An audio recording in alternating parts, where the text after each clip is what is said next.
Alhamdulillah wassallallahu ala sayyidina Muhammad wa ba'd. Sebelum kita bagi peluang untuk sisi soal jawab, jadi kita lengkapkan perbincangan kita tentang salat tahajud yang dengan waktunya dia bermula daripada selepas kita melaksanakan sembahyang isya.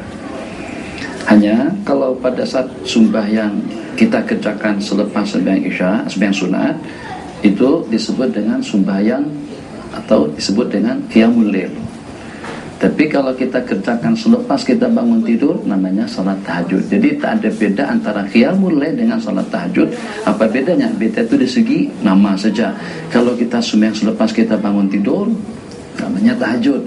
Tapi kalau kita selepas sembahyang isya atau juga sebelum kita tidur, kita sembahyang dulu dalam 2 rakaat, 4 rakaat, 6 rakaat, 8 rakaat, yang dengan witirnya menjadi 9 atau dengan witirnya menjadi 11, eloknya sampai kepada 11 rakaat. Kalau nak buat lebih, silakan saja. Waktunya bermula daripada selepas sembahyang isya sampai adzan subuh berkumandang. Silakan, kita ada pertanyaan daripada kalian. Oke, daripada siapa dan di mana? Silakan. Assalamualaikum Syekh. Waalaikumsalam warahmatullahi wabarakatuh. Amin. Syekh, saya ada kemusykilan. Saya nak bertanya, kalau kebiasaannya saya ni kalau dah laksanakan solat isyak, saya akan susah untuk bangun tahajud. So kalau saya belum melakukan solat isyak, insyaAllah saya akan mudah untuk bangun malam lah, untuk sembahyang malam. Jadi saya nak tanya yang mana lebih afdal. Lepas tu adakah kalau katakan saya bangun malam tu, adakah yang kata Syekh tadi apa tentang qiyamul lail tu, adakah saya dapat pahala seperti solat tahajud tu? Lepas tu yang kedua, saya nak tanya tentang sama ada hadis pun ada yang menyebutkan tentang apa lebih baik melambat, ada yang kata apa melambatkan solat isyak tu lebih baik. Mohon penjelasan. Jadi ada 2 pertanyaan. Pertanyaan yang pertama tadi itu masih remang-remang lagi. Pertanyaan yang kedua tentang melambatkan sembahyang isya supaya nanti dengan kita berpeluang selepas isya kita melaksanakan salat tahajud. Itu bagaimana kira-kira? Jadi bentuk penangguhan sembahyang isya itu sampai ke tahap mana, sampai ke waktu mana? Jadi kalau sembahyang isya ditangguhkan daripada awal waktu, jadi waktu isya bermula daripada setelah hilangnya asyafaqul ahmar, kemerah-merahan di langit, atau ikut waktu kita sajalah, pukul 8.35, 40 lebih kurang, pukul 8.40 masuk waktu isya. Jadi kalau penangguhan itu sampai kepada penghujung sepertiga malam yang pertama, oke, itu cantik. Memang pada itulah waktu yang paling afdal untuk kita melaksanakan sembahyang isya. Kalau dengan hitungan waktu kita kira-kira dalam pukul 10.30, pukul 11. Itu waktu yang paling cantik dan paling afdal untuk kita melaksanakan sembahyang isya secara khusus. Tapi kalau penangguhan sembahyang isya sampai pada pukul 3, pukul 4 pagi, itu kalau bahasa pencatat orang pada balik dah, semuanya malaikat dah nak berehat dah. Tentunya kita bangun, kata mereka, tahajud kah? Tak bang, ini salat isya nih. Petugas untuk sembahyang isya itu dah habis. Dah tak ada yang seperti itu, ini misal saja. Jadi kalau penangguhannya sampai ke tengah malam, itu jelas tidak digalakkan. Tapi bukan berarti tidak boleh. Jadi mungkin saja dengan kita terlampau letih sampai pada pukul 8 cadangan nak berehat sejenak, tahu-taunya bukan sejenak, 10 jenak. Masya Allah, tabarakallah. Pukul 3 baru terbangun. Okeylah kalau macam tu.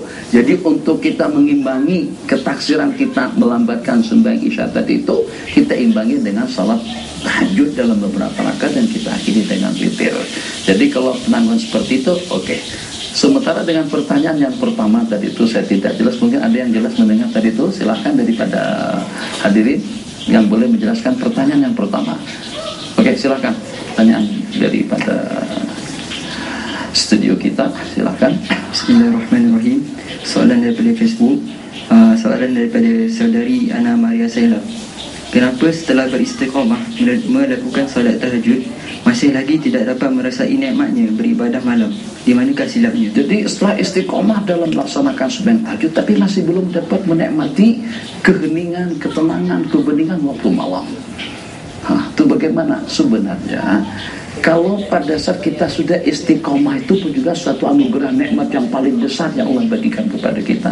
Sebab bukan semua orang boleh bangun. Ini bukan cerita kiai-kiai. Bukan kalau pada waktu sudah jadi ulama jadi mudah bangun. Balik pukul 1 tengah malam nih, pukul 3 pagi kadang-kadang. Nak tahajud macam mana? Bukan kalau sudah jadi ulama mudah bangun. Dah, ulama semakin gede, semakin besar, besar juga syaitannya. Jadi kalau ulama, syaitannya tuh pangkatnya brigadier jenderal atau mayor jenderal, bukan kopral saja. Besar, godaannya besar, waswasnya pun juga besar. Nah, jadi seperti itu. Jadi kepada si penanya tadi itu kita ucapkan sadas, kita ucapkan alhamdulillah, itu sebagai satu nikmat daripada Allah, sedikit demi sedikit. Kalau nak rasakan kenikmatan, kelezatan berubudiyah kepada Allah Jalla wa'ala, maka ikuti pedoman hadis yang diriwayatkan. Nabi kita bersabda, "Dzaqa ta'mal iman," akan merasakan lemak manisnya iman. 3 yang disebutkan di dalam hadis, "Man radiya billahi rabba wa bil islam bidina wa bi Muhammadin sallallahu alaihi wasallam nabiyya wa rasulah." Ridha Islam sebagai agama, kemudian baginda sebagai rasul, kemudian yang ketiga Islam sebagai pedoman hidup. Ridha dengan Allah sebagai sang pencipta, Rasul sebagai pesuruh Allah, dan agama atau Islam sebagai prinsip hidup. Untuk kita jelaskan itu insyaAllah pada lain kesempatan. Kita ada panggilan di talian. Kita silakan. Halo. Ya, Assalamualaikum. Waalaikumsalam. Assalamualaikum. Waalaikumsalam warahmatullahi ta'ala wabarakatuh. Ya, silakan Haji. Ya. Tuan saya. Ya. Dengar. Tuan saya. Ya, dengar. Saya ingin bertanya. Masa dahulu kita pernah tinggal sembahyang wajib. Itu. Selepas tu sekarang ni ada jugalah yang tertinggal disebabkan tugas, kesibukan. Tapi setiap malam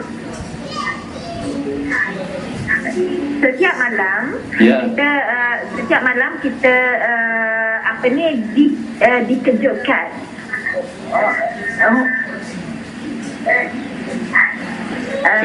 untuk solat tahajud. Ya.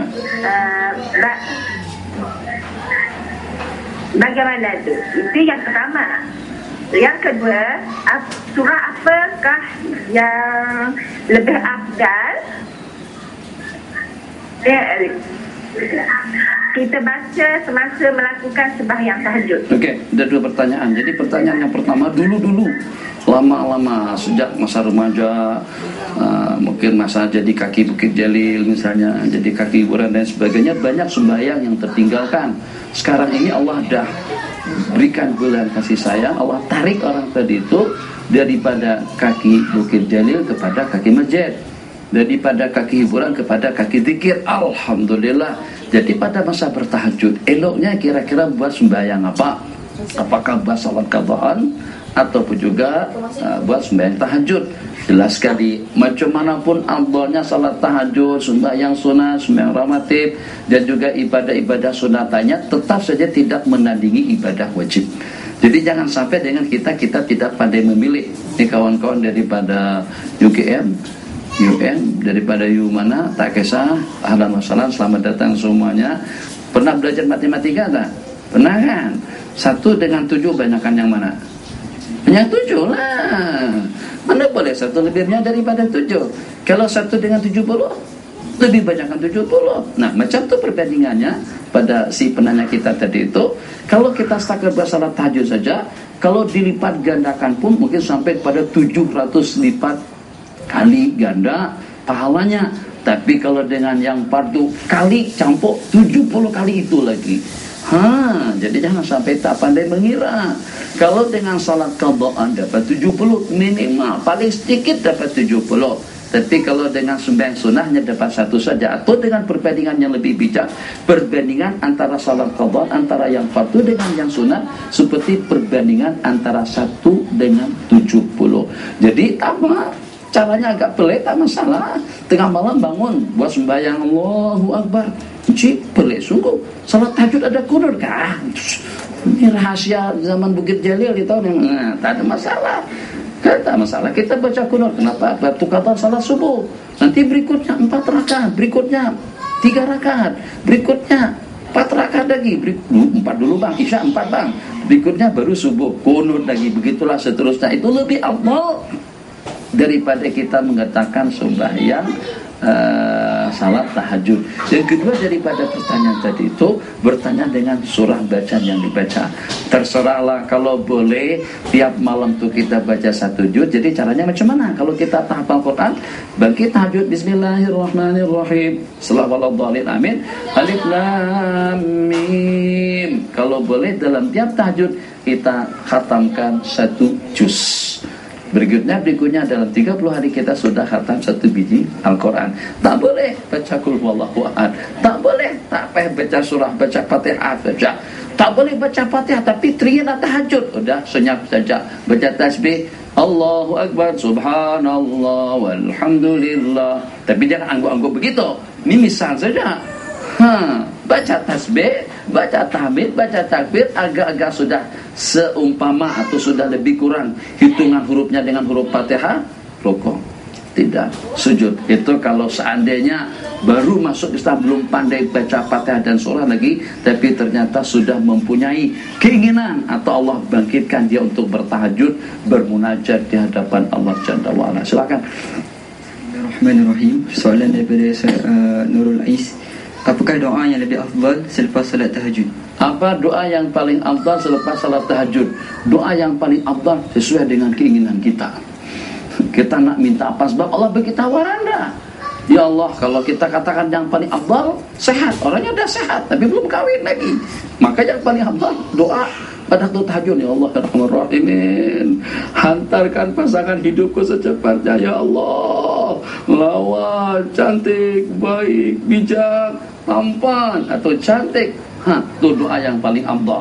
Sebab kalau tu guru jawab doa yang paling afdal minta kesehatan, belum tentu. Minta duit, belum tentu. Nak jadi Perdana Menteri atau juga nak jadi ni Selangor, belum memilih lagi siapa menteri besarnya. Ya Allah, ya Rahman. Jadi untuk 3 calon yang akan terpilih menjadi menteri besar, yang paling afdal untuk mereka, ya Allah, jadikan aku, mudah-mudahan aku yang terpilih untuk menjadi menteri besar Selangor. Ya Allah, ya Rahman Rahim. Misal saja.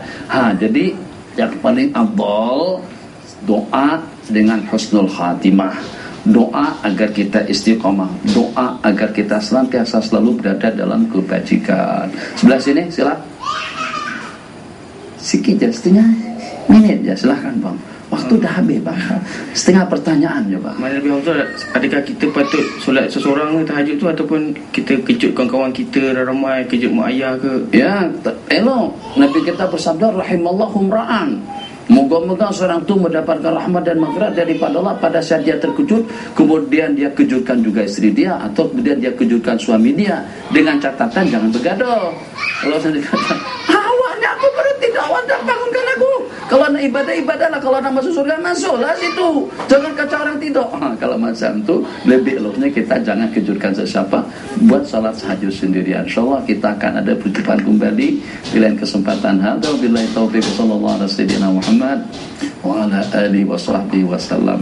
Alhamdulillahirabbil alamin.